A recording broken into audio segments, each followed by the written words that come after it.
Sometimes just let it be. Once, Buddha was walking from one town to another town with a few of his followers. This was in the initial days.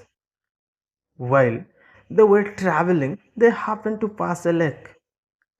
They stopped there, and Buddha told one of his disciples, I am thirsty. Please get me some water from that lake there. The disciple walked up to the lake. When he reached it, he noticed that some people were washing clothes in the water.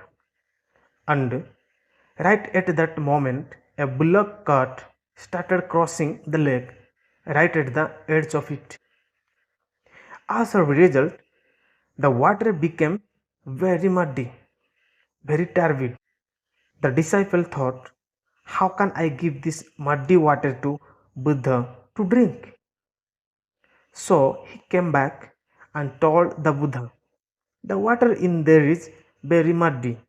I don't think it is fit to drink.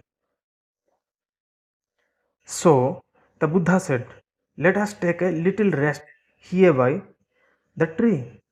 After about half an hour, again Buddha asked the same disciple to go back to the lake and get him some water to drink. The disciple obediently went back to the lake. This time he found that the lake had absolutely clear water in it. The mud had settled down and the water above it looked fit to be had. So he collected some water in a pot and brought it to the Buddha.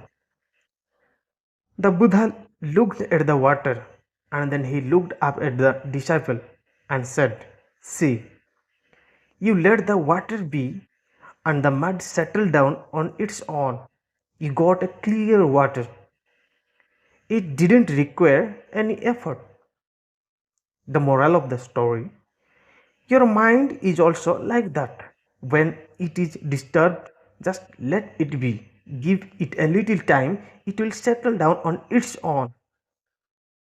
You don't have to put in any effort to calm it down. We can judge and take best decisions of our life when we stay calm.